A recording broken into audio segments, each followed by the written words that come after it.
جی अस्सलाम वालेकुम। आज आपको एक ऐसी बात बताने वाला हूँ जो कि बड़ी दिलचस्प और अहम है कि हर बंदा ये चाहता है या सोचता है कि मैं गोश्त खाऊं और कितना खाऊं, गोश्त खाऊं और कितना खाऊं।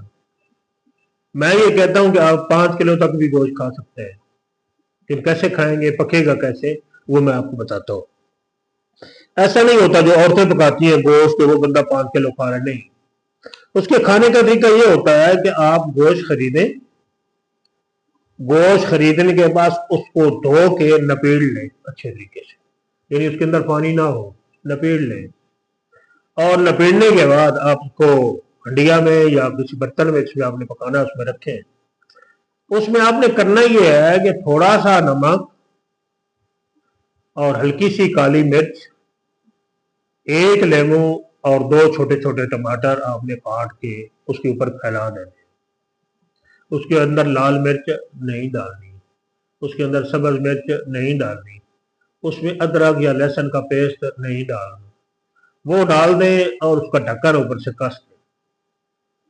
ढक्कन कसने का मतलब ये होता है कि साइडों पे आटा लगा दें या मिट्टी लगा दें, जो भी आपने लगाना लगा दें, और हल्की आग चला दें नीचे। वो अपना जो पानी होता है गोश्त के अंदर 60-70% पानी होता है, पानी से ही मुरक्कब है। वो पानी अपना छोड़ेगा, अपने पानी के अंदर वो गलेगा। अब वो पानी जो उसके अंदर बनेगा उसमें वो गलेगा, वो आपका 5 किलो गोश्त रह जाएगा, तकरीबन 2.5 किलो। कितना रह गया? 2.5 किलो गोश्त रह जाएगा।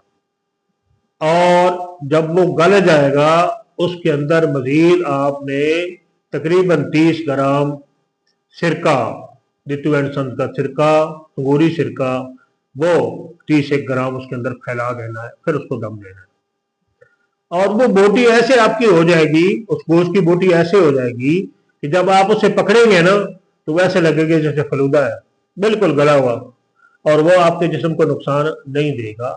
अब वो पका हुआ तैयार शुदा गोश्त जो है वो 2.25 किलो बच गया है, और उसको खाना है, और वो हजम शुदा गोश्त है। मैदे के ऊपर उसने बोझ नहीं बनना और जिस्म के ऊपर उसका बोझ नहीं बनना। बस आपने वो खाना है और खा के सोना नहीं है। वो चहलकदमी कर लें, नमाज का टाइम है, नमाज वगैरह पढ़ लें, वजू वगैरह कर लें, थोड़ी चहलकदमी कर लें, ताकि वो कम अज कम मैदे की कुप्पी में चला जाए। इंशाल्लाह वो बेज़रर है, उससे नुकसान नहीं होने वाला। लेकिन ये कि गोश्त आपने खाया है, गोश्त का असर तो वो देगा ना, क्योंकि आपने खाया है। तो अब गोश्त खाया है तो अगले 24 घंटे तक आपने कोई ऐसी चीज नहीं खानी जो उससे मुमासलत रखती हो। ये करना ये है कि हर बंदे को गोश्त ज्यादा खाने की जरूरत नहीं होती है। मिसाल के तौर पे एक हैवी बॉडी इंसान है जिसका जिगर वह पहले ही मोटा है, फाटी जिगर है, और दिल जो है वो भी कमजोर है, गर्मी का मरीज है, और उसको आप 3-4 किलो 5 किलो गोश्त खाने का कहें, नहीं। हर वो जिस्म जिसको उसकी जिस तरह मैंने पहले अर्ज की कि जिस्म को अगर जरूरत है तो फिर ठीक है, वो खा सकता है। मतलब 25, 26, 28, 30 साल का जवान है, 35 साल का जवान है, वो गोश्त खाना चाहता है, इतना ज्यादा मोटा नहीं है, तो वो ये गोश्त खाएगा जो मैंने बताया, जिससे उसको नुकसान नहीं होगा। एक पहले ही 100 kg वजन का बंदा है, मोटा है, जिगर का उसको मर्ज है, बवासीर है, उसको गैस बनती है, उसको जिगर उसका खराब है, बेखाबी नींद उसको आती नहीं है, उसको आप गोश्त खिलाएंगे तो वो तो उस मछली की तरह हो जाएगा जो दरिया के पानी से निकल के बाहर फेंकते हैं तो वो तड़पती है। उसकी वो ऐसी हालत हो जाएगी, तो बीमार हो जाएगा।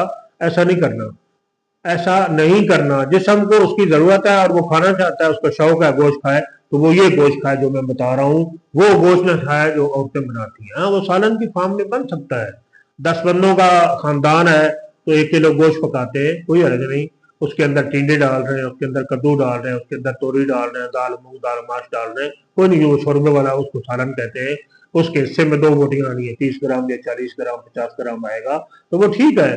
दिन की कैलोरीज जो 24 घंटे में इस्तेमाल होनी है उससे वो छोटी मोटी बन जाती है, गुजारे वाला हो जाता है।